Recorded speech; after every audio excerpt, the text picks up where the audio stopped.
If we forsake the notion that we have to somehow one day live together, then neither us, neither people, and no one is going to have a decent life that's worth living here.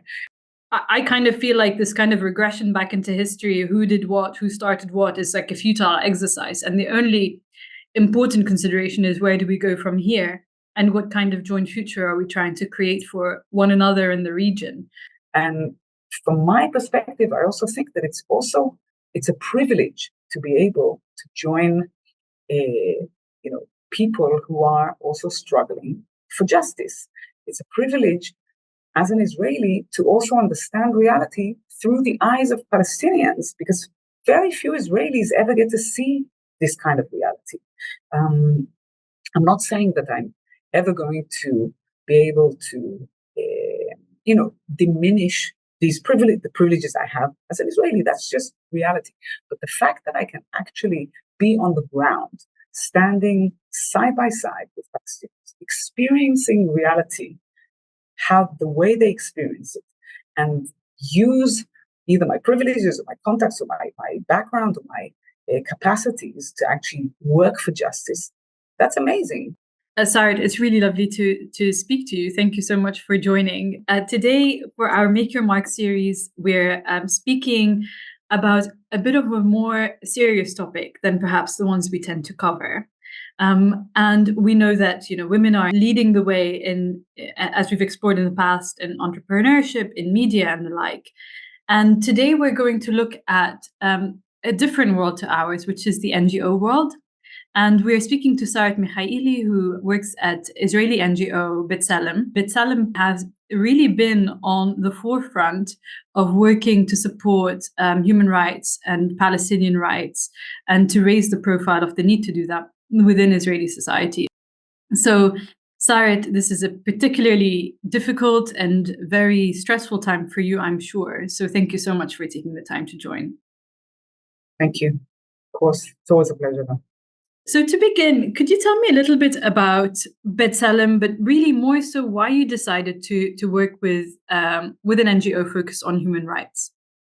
So B'Tselem is an Israeli human rights organization, or at least a human rights organization that is part of Israeli civil society. We've been around since 1989.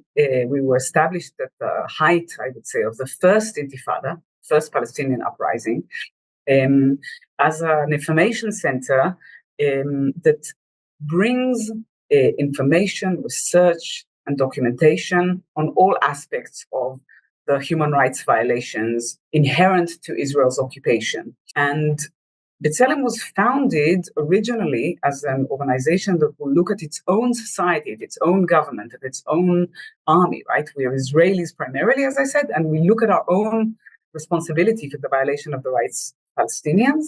And we do it because we believe that this situation is fundamentally unjust, wrong, and should change. We want to end this reality. On a personal level, I've been part of B'Tselem almost 20 years, but I feel like, I've been a staffer. I've worked at B'Tselem for almost 20 years, but I feel like I've been part of B'Tselem since it was established, because I remember this organization being founded when I was growing up. I was a teenager, just finishing high school, growing up in Jerusalem, and I remember this kind of period of the late 80s, coming of age politically and understanding really what's happening around me. And I remember reading about the establishment of this human rights organization called B'Tselem. And I still remember to this day, it made perfect sense to me based on my values and the way I was brought up, how I think about the world, that I would want to be part of this, that if you live in a country that claims to be a democracy, then you have not just a right to criticize your government, you actually have an obligation to criticize your government if this government is doing the wrong thing. And this is basically what I felt at the time and what I feel today, even more so now, because our government is doing so many things that are just absolutely unacceptable. And we cannot accept them, and we have to work to change them. And that work, I've been meeting a lot of people who have been doing some of this very hard work recently. And I always say to them, and I say this to you, that I'm, to a large extent, I'm very sorry that you're in the position where you have to do that work and where it falls on your shoulders, and it shouldn't be on any one of us to be trying to, move the needle within our societies and to take responsibility for something that's so much broader and bigger than we are. But I'm also very grateful that you have chosen to do that and that you have given so much time to doing that, because it's so important and so valuable. I'm really curious to talk about you. You mentioned, you made the insightful point, and I think maybe people outside Israel don't really recognize how much that is the case. That there is maybe a right, but also, as you said, I think you used the word duty to criticize in a democracy. And I think for people outside the country, they may not know that there are these protests going on, that there is this criticism, because I think outside Israel, the protests are cast very differently. As in the UK, we see the protests mainly, they're cast as quite binary. They're like pro-Palestinian or pro-Israeli, or, they're just, there really isn't very much of the way that they're presented. There really isn't very much nuance. But at the same time, I know that it is hard to do that work. Can you tell me a little bit, if you don't mind speaking to how you found it, trying to continue to advocate for Palestinian rights, for human rights, for democratic values within Israel? How hard has that been since October the 7th and the trauma of the attacks? Well, you're right in that it's a very difficult, hard situation to be in. But I have to say that on a personal level, it's obvious to me, like the moral demand to support the protection of civilians on both sides. I hate the both sidesism argument, but in this specific issue, it's absolutely correct. This makes, again, it on a very basic level makes perfect sense to me to look at human beings that are being killed and injured and placed in horrific harm in Gaza and inside Israel, and understand that this has to end, and that the two groups of civilians deserve protection. Those are not contradictory positions from my perspective. Israel went through a terrible catastrophe with the Hamas attack of October 7th. The trauma, the harm, the fact that the huge death toll of civilians, and the fact that 120 Israelis are still held hostage by Hamas, alive and dead, was simply not only shocking, but also obviously criminal and horrific. But from day one, and certainly as time progressed, and as we looked at how our government chose to respond to this horrific atrocity, I just find it to be so utterly horrific and reprehensible that what we as a society have chosen to do is conduct this war of revenge that has exerted such a terrible toll on the civilians of Gaza. The moment you begin to lose, any sort of respect for humanity, the humanity of the person on the other side of the fence, then that has to also have an impact on your own humanity. And in fact, when a lot of there's many kind of meanings to the term B'Tselem, the name of the organization I work for, and it's a biblical reference to the biblical myth of creation, where human beings were created in God's image. But in today's modern Hebrew usage, you also use this term to refer to the godly image of either yourself or to your opponent's godly image. And I think this is a very important point. Thinking about all human beings as people who deserve certain rights, universal rights. Like we can't let the events lead us towards basically doing, what we think is abominable, right? That means that we ourselves lose our own moral standing. In Israel today, for example, there are also other issues. I mean, I certainly accept your totally agree with you that this whole binary issue of like you're either pro-Israeli or pro-Palestinian, and that's how often it plays out in this reality. We have to be aware that this reality is very, binary today. We will primarily work to expose the violation of Palestinian rights, but this is also working for our own humanity and our own future, because I honestly don't see any bearable, livable future for all of us people who are living in this region, unless it is a shared, joint future where everyone has the same access to rights, the same security, the same safety, and the same dignity. Life isn't going to be worth living. It's already, in such deterioration today after this, almost 9 months of just utter destruction and violence. But if we forsake the notion that we have to somehow one day live together, then neither of us, neither people and no one is going to have a decent life that's worth living here. And therefore, for me, I'm also thinking about my own future and the future of my family and my community, not just about the future of Palestinians who deserve to live free of oppression and control. So the way I see it is like in a very holistic way. I also think that this notion leads us to understand that we have to be opposed to violence. We have to move away from violence and to think about political solutions. That's not to say that B'Tselem, the organization I work for, is a peace organization. We're not, at the moment, we haven't taken on this role of trying to propose ways to resolve the conflict. But it's very clear that the current reality in which, in our region, between the river and the sea, they're essentially more or less half two people, right? That are more or less equal in terms of their numbers.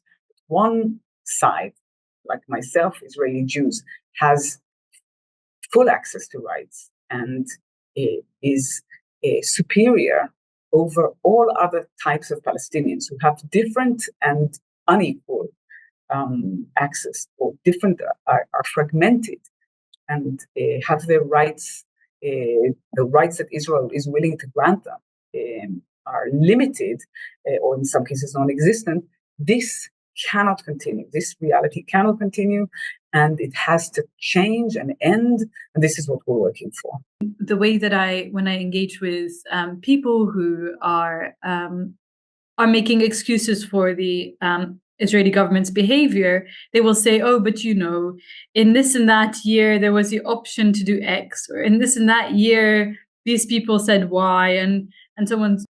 I kind of feel like this kind of regression back into history, who did what, who started what, is like a futile exercise. And the only important consideration is, where do we go from here? And what kind of joint future are we trying to create for one another in the region?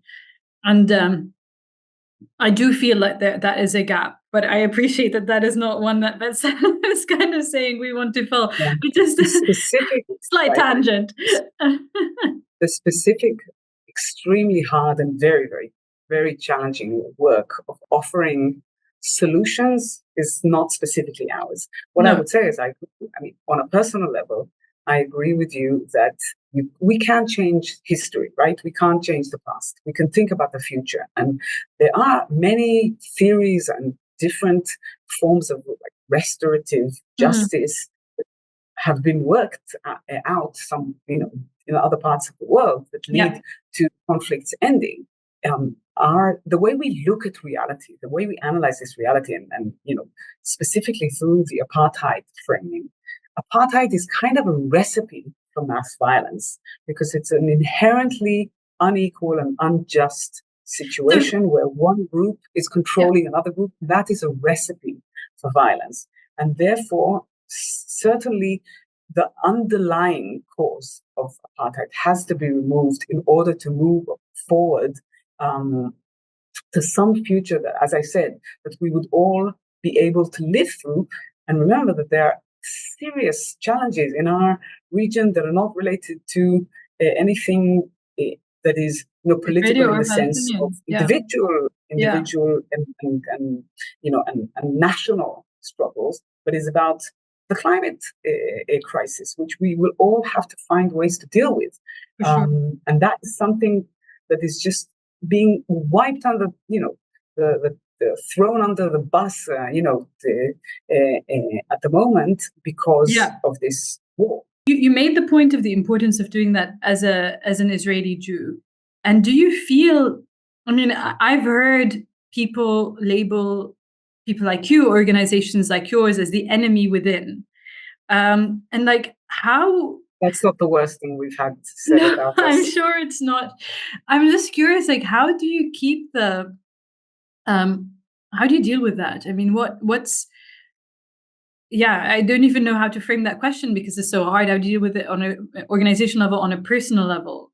And you think that there's a chance that you might be able to change social perspectives towards yours? Or do you even feel that that's a fair reflection of what ordinary, everyday Israelis think? Or do you think that's because of, the Israeli government's the proportional representation system, I understand, pulls it very much on a governmental level to the right? And is that a narrative that you feel is much more of the right as opposed to mainstream? Like, I'm curious about your thoughts. No, first of all, I would be honest, I haven't seen the most latest public opinion survey. I don't think human rights organizations need to be popular. We need to be effective. That's a different matter. It's not our role to win popularity contests, and we're not politicians in the electoral sense, although we obviously deal with political issues in the sense, if you look at politics as the way power is divided between beings, obviously we're trying to change this, but we're not electorally responsible. So there is like a broader option for us to say things that are not popular. Because we don't need Israelis to vote for us. We do need some Israelis to support us, and we have that. We have a large group of Israelis, both Arabs and Jews, who support us both financially and also through small donations, in some cases like larger donations, but also morally. And in terms of their solidarity, I know because one of my jobs is to read B'Tselem's incoming mail, and I get many of these receipts for small donations and also messages of support. But we've always been critical of some of the most popular institutions within Israeli public life, primarily the army. And it's no secret that Israeli public opinion has shifted considerably to the right. The majority of Israeli Jews these days, and unfortunately Palestinian citizens of Israel, are quite removed, delegitimized within the political framing. Their political representation is delegitimized. So let's talk primarily about conversations within the Jewish community in Israel, so about 80% of Israel's citizens. The majority of them either support the continuation of the current status quo of occupation, of settlement expansion, of a situation where Israeli Jews are a priori essentially superior to Palestinian Arabs of all kinds. Or unfortunately, either they support it or they don't do anything to change it, right? The number of people who are actively opposed to this reality is low. That's simply the reality in our society. And the way we deal with it is through reminding everyone that, first of all, this isn't an internal Israeli issue. Like, the occupation is an international issue. Certainly Palestinians, if you polled everyone in our region, I think B'Tselem would be quite popular, because most Palestinians would probably say, oh, okay, groups that think that we deserve equal rights, we should support. So certainly the fact that Palestinians are never asked about their opinion, anything related to their future, is part and parcel of the problem. It'd be really interesting to get back to the conversation of, like, how do Palestinian Israelis or Palestinian non-Israelis who are living in the occupied territories, how do they experience the state? The fact that Israel or Israeli voters, and I'm one of them, so I'm giving myself as an example. Obviously, I didn't vote for this specific government, but I do vote in the Israeli elections. And the government that we choose, that we elect, controls all human beings living in our region, even those who haven't been able to vote, i.e. Palestinians. So, and in some cases, again, it's a complex, long argument, and I don't want to go into all the details, but I would argue conclusively that all classes of Palestinians, even those who do have Israeli citizenship, are not able to fully participate in decisions about their future, whereas Israeli Jews can and do, and we also decide the future of everyone else. Under this reality, clearly, bodies that are trying to change it, and like B'Tselem, we also go abroad, we talk to the international community and remind the international community of its obligation to take action to force Israel's hand, to get Israel to change these policies. Yeah, that's not going to make us super popular, and that's okay. I think because I'm so morally convinced that we're doing the right thing and we're telling the truth and we are absolutely arguing for justice. Anything else just pales into insignificance in terms of the criticism. Now, I don't want to make light of it. It's not pleasant to be, cast as public enemy number one, or, to be constantly smeared and attacked in the media and within all of these political by politicians, but also in all of these so-called NGOs that actually are basically, towing the government line. It's not pleasant, but that's our role. Our role as Israelis, I believe it very deeply. And from my perspective, I also think that it's a privilege to be able to join, people who are also struggling for justice. It's a privilege as an Israeli to also understand reality through the eyes of Palestinians, because very few Israelis ever get to see this kind of reality. I'm not saying that I'm ever going to be able to, diminish the privileges I have as an Israeli. That's just reality. But the fact that I can actually be on the ground, standing side by side with Palestinians, experiencing reality, how the way they experience it, and use either my privileges or my contacts or my background or my capacities to actually work for justice. That's amazing. Israeli Jews overwhelmingly, right, as you said, they will vote and they will be able to make decisions that reverberate far beyond their lives and on the lives of others who are to varied degrees disenfranchised. So you've got obviously Israeli Arabs or Israeli Palestinians, depending on how they would describe themselves. And then you have Palestinians in occupied territories, and they have very different rights and also very different abilities to direct their futures. Also, to add complexity to people who don't know, in the West Bank, you have areas A, B, and C. And even within those, there are differences in people's autonomy. But we won't go into that. But I think, given that that's the status quo, these are the people who are taking the decisions that will bear on other people's lives. It's not on you to persuade them, but if you could speak directly to them, what would you say? I would say there's two broad strands. I don't think there's any point in trying to argue with Israelis who are part of the settlement enterprise, right? Because they support it for religious reasons. They believe this land has been given to us by God, and there's nothing that would change that. I don't really view any massive possibility of changing people's minds on this. But when I think about Israelis who don't actively support the settlements and the occupation, but don't do much to oppose them, what I would say is generally, I would use two broad arguments. The first is the moral argument, the ethical argument, which is that ultimately this reality is leading us towards a reality of ongoing, basically loss of any sort of moral justification. And this is even when you constantly accuse the other side and don't think about what you've done, because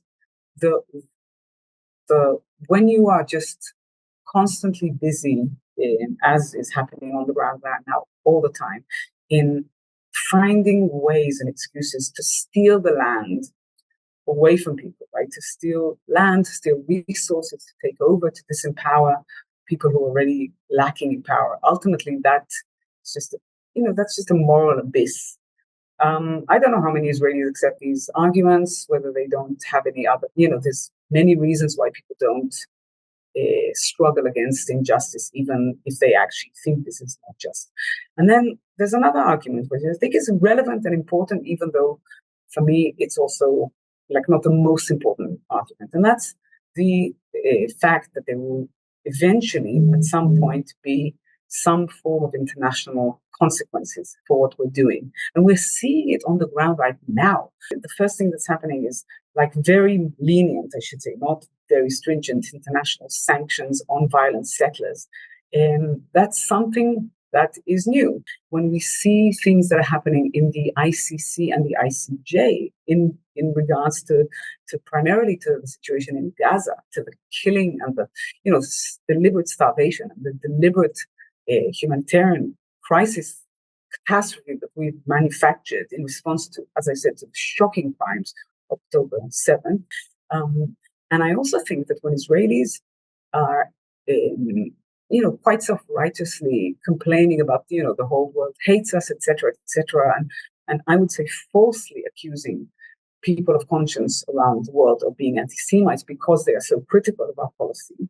I'm not saying that's not to say that I'm discounting the real need to struggle against anti-Semitism, the pressing need, to struggle properly, really, against anti-Semitism. But when we're just looking at the situation on the ground and refusing to accept that what we have been doing in Gaza has led to this, plummeting in our international standing, that will have consequences, then we're just ignoring reality.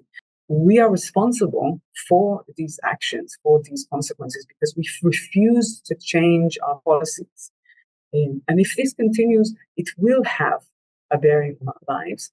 And if we don't care an iota about Palestinians, we should at the very least care about our future, about our international standing and all of the economic benefits that we get from it, and change policies on the at least if it's only for utilitarian reasons.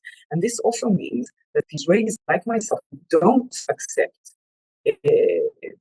this reality, who oppose the government, and there are many Israelis who are opposed to this government. Israelis who believe in a ceasefire, in a hostage deal, and Israelis who are opposed to all of the anti-democratic measures that this government has been taking before October 7th, need to also understand that the way to a better future isn't through, all rallying around this government against any sort of international sanction against us, but actually accepting that the international community is throwing us, basically it's throwing us a sort of lifeline. My cynicism would come from the fact that I think what stands in the way of that being accepted is if you delegitimize these institutions, if you delegitimize the ICC, the ICJ, and others, then you kind of give yourself moral cover for not listening to them and what their criticisms are. You kind of both throw the messenger away and the message with them. But I totally agree. You've given two. I don't think it's very easy. No. I don't think it's an easy. Listen, I also do think a lot of Israelis understand that Israel's friends within the international community have great concerns about the direction this country is going in. Now, let me be clear. I don't think that the previous government was that great either. I think when you look at the problems that we have in terms of the way Israel treats Palestinians these days, it's an absolute quantum leap beyond what we had in the past. But we had very, very bad policies in the past as well. So we have a continuation, on steroids of bad policies. So it's not as if it's like, something happened with this government. However, what we do have at the moment is something so shocking that many people in the international community that are people of conscience that do support, basically on a very basic level, democracy and justice, are simply shocked.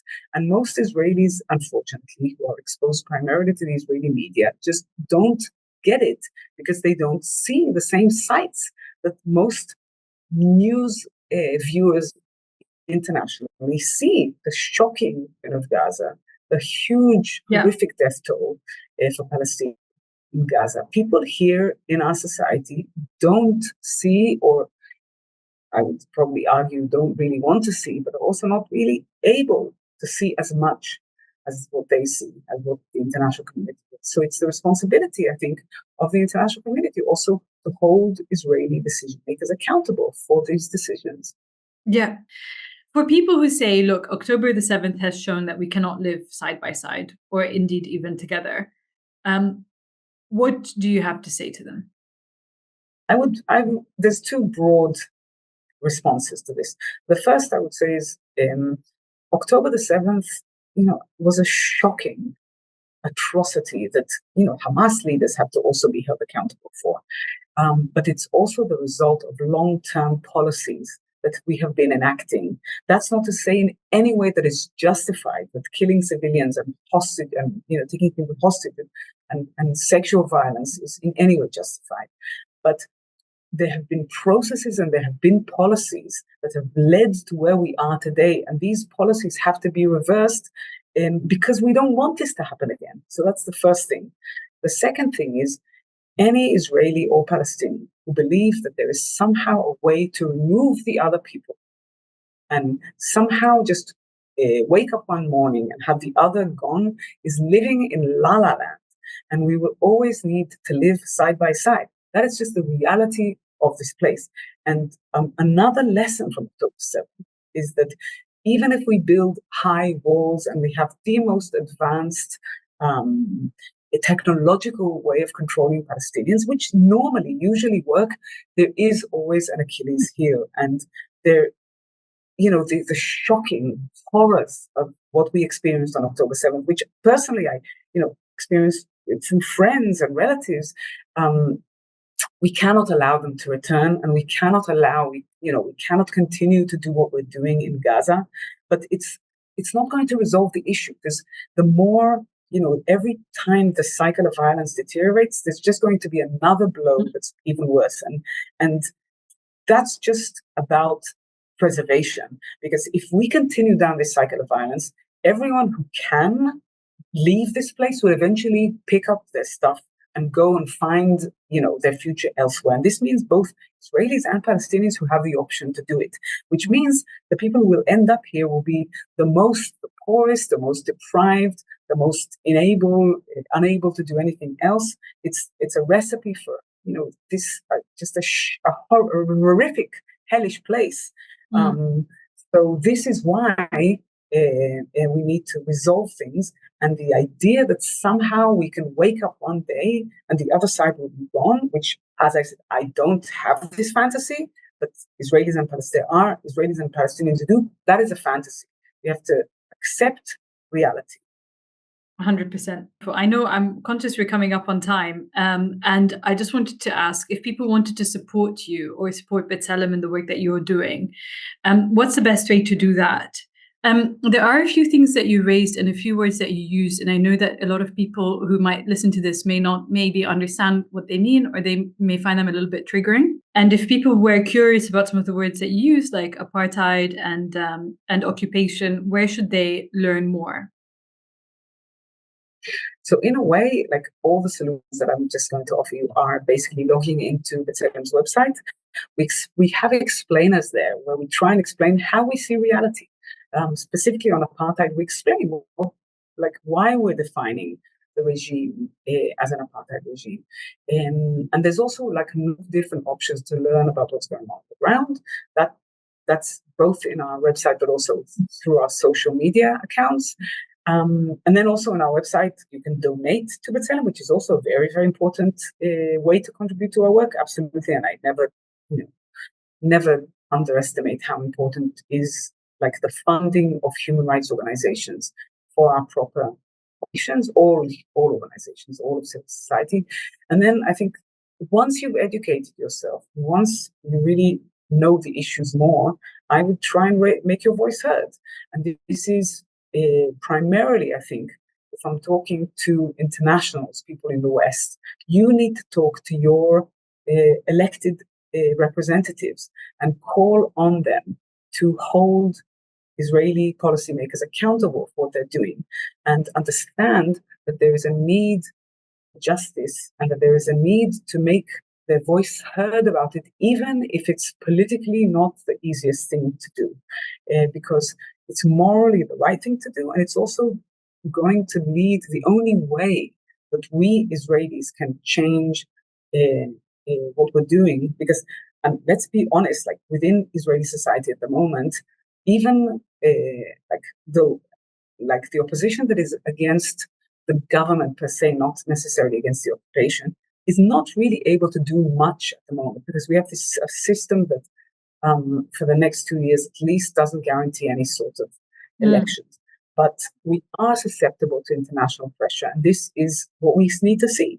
Yeah, what you're saying is that ultimately where you are in the electoral cycle, it's harder for Israelis to hold the government to account actually for the next couple of years, but it's Right. easier slightly. Well, it helps to have international pressure so that the voices on the streets, the protesters, you guys and others can be heard.